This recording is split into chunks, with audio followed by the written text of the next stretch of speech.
पीत काहीच नाही, खातो फक्त. अगं डाव आहे हा अनिलचा.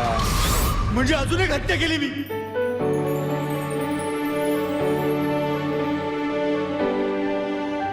बाहेर ठोकरा पडतील ना, सगळे झक मारत याल इथं. Welcome back to Srushti herbal remedies presents promotion junction. आपण खूप छान एका टप्प्यावर इथे थांबलेलो, म्हणजे म्युझिकविषयी. जसं मी तिला विचारलं की तुम्ही इतक्या 18 जणी, सगळ्या जणी तुम्ही आणि इतरही आर्टिस्ट एकत्र होते, आणि जसं त्यावेळेला मी सगळ्यांना प्रश्न केला होता, इंडस्ट्रीमध्ये ॲक्ट्रेस म्हटलं की कॅटफाईट्स असतात, पण हे एका छान कॉजसाठी आहे आणि सगळ्याजणी इतक्या छान आनंदाने एकत्र तुम्ही करत होतात ते वातावरण एन्जॉय. पण म्युझिक हाही एक सिनेमाचा प्राण आहे, असं राजीवजी आम्हाला जेवढे आमचे इंटरव्ह्यू झाले त्यांच्यासोबत बोलणं झाले ते सारखं सांगत होते की जशी कथा या सिनेमाचा प्राण आहे तसे म्युझिकही आहे. त्यामुळे त्याविषयी तुझ्याकडनं ऐकायला आवडेल. हो, सरांचे आपण आधीचेही चित्रपट बघितले तर म्युझिक म्हणजे सुपर हिटर. काही त्याला ग्राफ नाहीच दुसरा. It has to be at the high top pitch.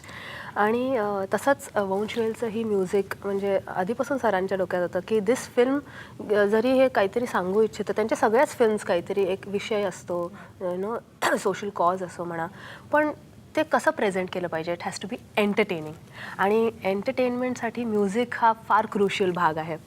तर येस, ह्या फिल्ममध्ये तुम्हाला सगळ्या प्रकारची गाणी दिसतील. जसं नम्रता म्हणालीच की एक प्रमोशनल सॉन्ग पहिल्यांदाच मराठीत केलं गेलं, जे फिल्ममध्ये नाही आहे पण तुम्हाला ॲज अ प्रमोशनल सॉन्ग बघायला मिळतं आहे. मग त्या एक फॅमिलीचं गाणं आहे मस्तपैकी. एक माझं सर्वात फेवरेट सॉन्ग म्हणजे जखम जुनी. ते एक सर नेहमी म्हणायचे, ते गाणं असं आहे, सौमित्र आमचे म्हणजे किशोर कदम सर त्यांनी लिहिलं आहे हे गाणं. जखम जुनी आणि सुनी सुनी, माझं कोणी कोणी आठवते, माझं दूर दूर पाठवते. तर सर मला विचारायचे काय गाणं आहे हे. Sir sad song. म्हणजे हो, ते एक विरहाचं गाणं आहे. म्हणजे जर आपण कोणाला मिस करतो लाईफमध्ये, कोणतरी आपण दुरावून जातं, तर आपल्याला त्याचे हॅपी मुमेंट्स आठवतात, ते चांगले क्षण आपण एकत्र स्पेंड केलेत ते आठवतात. मग हे सॉन्ग आपण सॅड नाही शूट करायचं.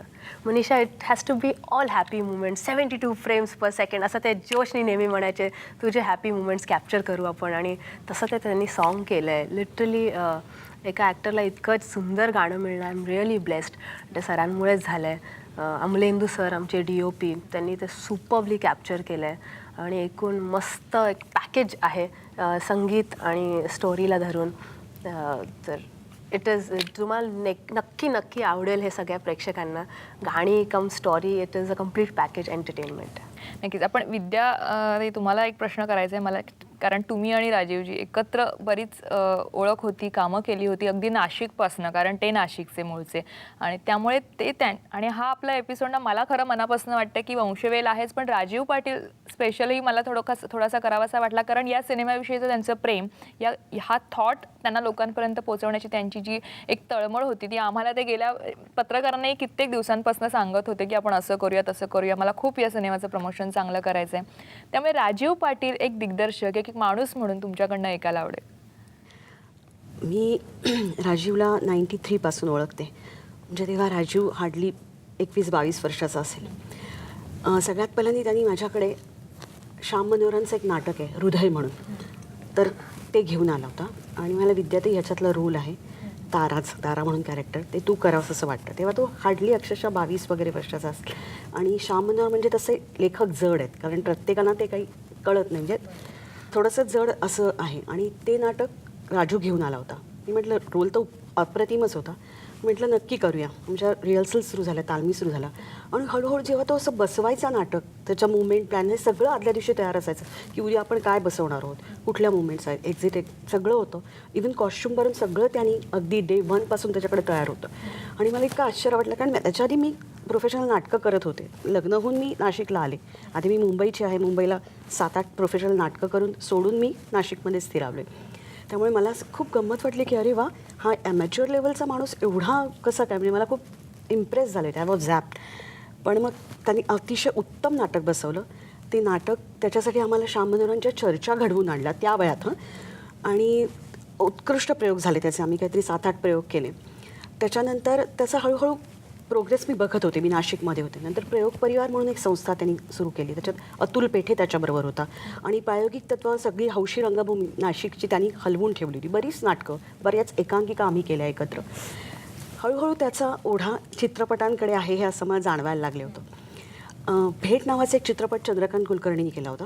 त्यांना असिस्ट राजू करत होता आणि तेव्हा तो ऑडिशनला माझ्या घरी आला होता आणि म्हणे एक छोटासा रोल आहे विद्याताई, तर तू करशील का? मी फक्त इथेच तुझे ऑडिशन घेतो म्हणून अक्षरशः हँडी कॅमेरावर करून घेऊन गेला आणि जशी फोन केला चंकूनी चंद्रकांत कुलकर्णींनी की विद्या तू ये म्हणून. मी केला. तो काय एक दिवसाचं शूट होतं. मीनवेल काय झालं की आम्ही काही वर्ष अमेरिकेला गेलो, त्यामुळे मी जवळजवळ 8-1 वर्ष इथे या इंडस्ट्रीत नव्हतेच आणि माझं डबिंगही दुसऱ्यांनी कोणीतरी केलं कारण आय वॉज नॉट अवेलेबल. पण मी तिथे गेले आणि अमेरिकेत गेल्यानंतर जेव्हा एकदम अचानक सावरखड एक गाव झीवरती बक्षिसं राजू जाऊन बक्षीस घेतोय ते मी जेव्हा अमेरिकेत बघितलं मला इतकं भरून आलं. तेव्हा मी दीपकला माझ्या मिस्टरांना म्हटलं की अरे सी राजीव एवढा मोठा झाला की तिथे त्याला सगळी बक्षिसं मिळतात, सगळे अवॉर्ड्स मिळतात. आपण आत्ता 4-5 वर्षापूर्वी आम्ही जस्ट तेव्हा तिथून गेलो होतो. मला खूप आनंद झाला की अरे खरंच सॉलिड राजू, इतका मस्त प्रोग्रेस होतो, व्हेरी गुड. मी जेव्हा परत आले इंडियात तेव्हा आल्यानंतर त्याला कळलं आणि मग थ्रू स्मिता तांबेस की तिने सांगितलं की राजू नवीन पिक्चर करतोय जोगवा, तू फोन कर. तर मी जस्ट हाय हॅलोसाठी फोन केला. तर म्हणजे तू आली आहेस परत इंडियात? म्हटलं हो. तर म्हणे ये उद्या, मी पिक्चर करतोय, उद्या येतो इथे. म्हटलं ठीक आहे. मी त्याच्या घरी गेले आणि लकीली काय होतं मुक्ता बर्वे आणि माझी ओळख होती. मी तिच्यावर नाटक केलं होतं कबड्डी म्हणून, अमेरिकेतले प्रयोग. तर मुक्ताचं रीडिंग आणि हे चालू होतं आणि मला म्हणाला मी तुझ्यासाठी एक छोटासा रोल आहे. म्हटलं हरकत नाही, सुरुवात करूया. मग तुम्हाला एक मिनटं तू मुक्ताच्या शेजारी बस बरं.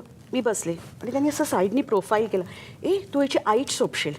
त्यांनी डायरेक्ट मला सांगितलं की नाही तू बायजाचा रोल कर. म्हणजे तो रोल खूप मोठा होता. म्हटलं अरे म्हणे नाही परफेक्ट, नक्की ठरलं. मग लगेच त्यांनी मला स्क्रिप्ट सांगितलं काय रोल आहे ते, मला कादंबऱ्या वाचायला सांगितलं, दर्शन आणि भंडारभोग. आणि मग आमचं जोगवाचं वर्किंग सुरू झालं. अप्रतिम अनुभव होता तो, कारण तो तर जोगवा तर अप्रतिमच केला राजूनी, प्रश्नच नाही.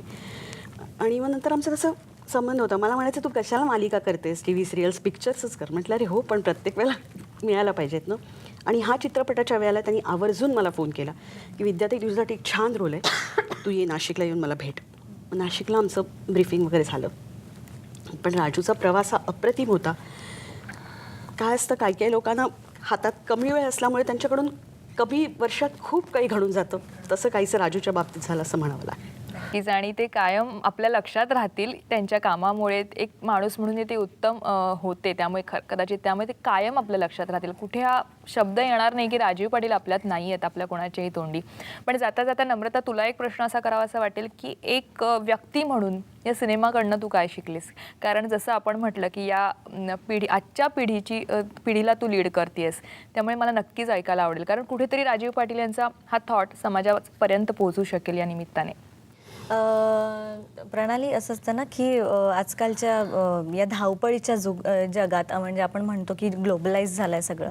तर इतकी धावपळ आणि म्हणजे आपलं शिक्षण म्हणा, काही लोक कामासाठी बाहेर गावी जातात, परदेशात जातात.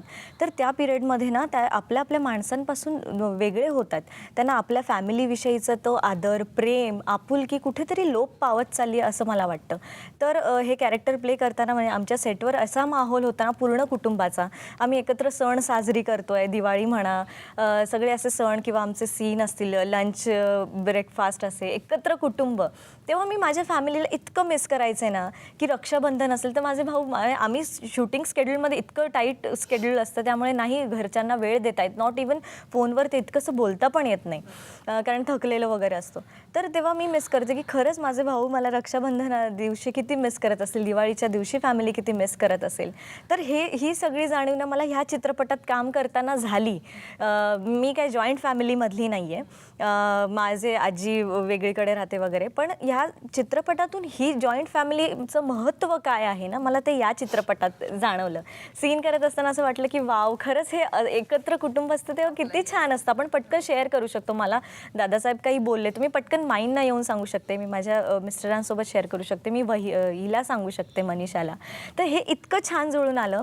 या चित्रपटामध्ये माझं एक गाणं पण आहे, सुंदर मेहंदीचं गाणं, म्हणजे एखाद्या मुलीचं जेव्हा लग्न होतं आणि ती दुसऱ्या घराण्यात जाते त्यावेळेस हळद लावली जाते तिला, तिचं मेहंदीची रसम होते, मग लग्नाच्या रसम होतात.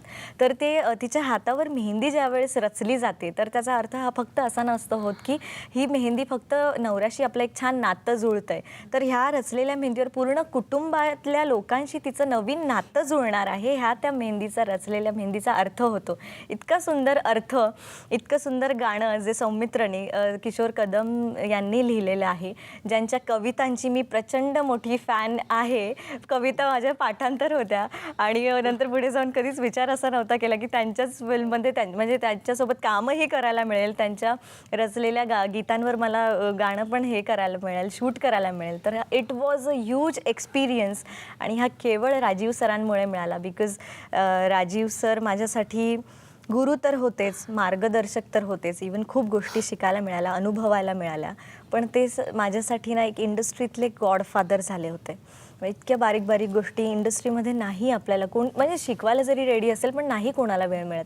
हे फक्त म्हणजे एवढे मोठे असून पण इतके डाऊन टू अर्थ आणि आमच्या लेवलला येऊन ते आम्हाला शिकवायचे, ते खूप मी मिस करणार आहे. आणि जरी ते शरीराने आमच्यासोबत नसले, आमच्या टीमसोबत, तरी मनाने नेहमीच जवळ आहेत. त्यांच्या आठवणी, त्यांचे सगळे थॉट्स आमच्यासोबत आहेत आणि ते आम्ही नक्की त्यांचं हे शेवटचं पुष्प वंशवेल जे आम्ही 18 ऑक्टोबरला रिलीज करणारच आहोत, तर हा सिनेमा नक्की बघा. आमच्या कलाकारांकडून हा सिनेमा पूर्ण सुपर डुपर हिट होईल ही आमची श्रद्धांजली असेल त्यांच्यासाठी. असंच आमचं एक सार्थकी लागेल आमच्या कलाकारांचं काम या चित्रपटात. नक्कीच. आणि तुमच्या कुटुंबातील आणखीनही 2 व्यक्ती आपल्या इथे येणार आहेत, अर्थात तुमचे लेखक दत्ता पाटील आणि अभिनेता शंतनू. आपण त्यांच्याशी गप्पा मारणार आहोत, कारण तुमच्याशी गप्पा मारून मला तुमचं कुटुंब काय, त्यातली एक अनेक भावनांनी जोडलेलं हे कुटुंब आहे. राजीव पाटील यांनी केलं, जसं तू म्हटलंस तसं हे पुष्प लोकांपर्यंत आम्ही पोहोचवणारच आहोत, पण आणखीन काही गप्पा तुमच्या कुटुंबातल्या त्या 2 व्यक्तींशी आम्ही करणार आहोत. पण सृष्टी हर्बल रेमेडीज प्रेझेंट्स प्रमोशन जंक्शनमध्ये इथे घेणार आहोत आपण एक GST सोबत रिफ्रेशिंग ब्रेक. निसर्गानं मेल फिमेल हा भेद निर्मितीसाठी केलाय, आपण तो खच्चीकरणासाठी करतो. या घरातले सगळे नियम मी बनवतो. मी तुमच्याशी लग्न केलंय, घराण्याशी नाही. हॉस्पिटलमधून येणारा पैसा दादासाहेबांना हवाय,